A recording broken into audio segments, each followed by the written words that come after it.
Hi, it's Barb, Maple PhD, and as an astronomer, I see the universe in everything that I do, including board games. In this series, I am looking at the board game mechanisms as listed on Board Game Geek and seeing where I find them at work in the universe and the way that we study it. This time, we're looking at the mechanism of variable setup. And using this mechanism, games have different setups. You could have different maps that you use or different player setups, or maybe some of the components mean different things depending on how you've set the game up. One example of a game that uses variable setup is Spirit Island. I mean, this one is the very pinnacle of variable setup. You have different maps that you can set up. You can even flip the maps over. All of the players have different setups. And then you, on top of that, have different scenarios that you can play and set up so that you are, battling different colonizers who are trying to come to your island. Another game with variable setup is the Quacks of Quedlinburg. This is a bag building game where you are pulling chips from your bag that are different ingredients that you're putting into a potion. And at the beginning of the game, you can pick different sets of books that change the meaning of each of those different chips that you're going to pull out of your bag. And when you do that, it changes up the strategy that you're going to use from game to game. Now, in astronomy, variable setup made me think about planetary systems. If you think about our planets, the sun and our solar system, for a long time that was the only solar system we had to study. And we based a lot of our models on how planetary systems formed on it.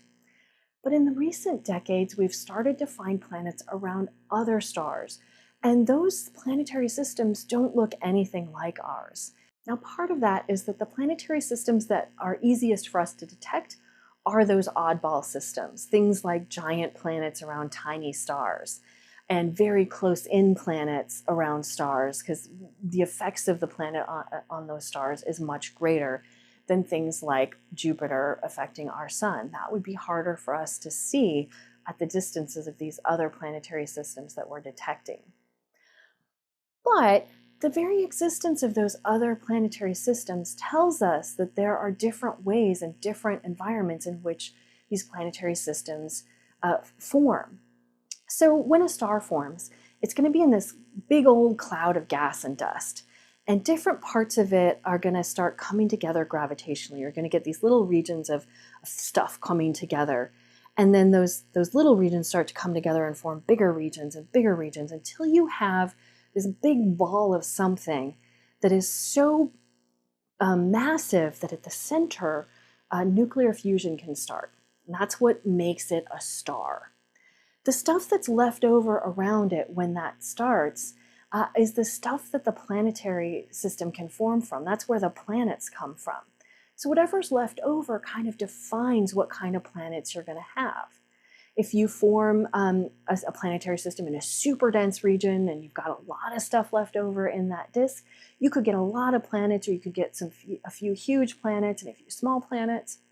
But if you are forming, a star and there's not as much left over, either because of the way it started or because the star has kind of blown some of that away, then you're going to get smaller planets or fewer planets. And so for me, thinking about all of those different planetary systems is what made me think about variable setup and kind of the way that they have formed from the very beginning. So the next time you are playing a game and you're trying to decide which way to set the game up for your most exciting game this time, take just a minute and think about the conditions that were around and the environment in which our own solar system formed.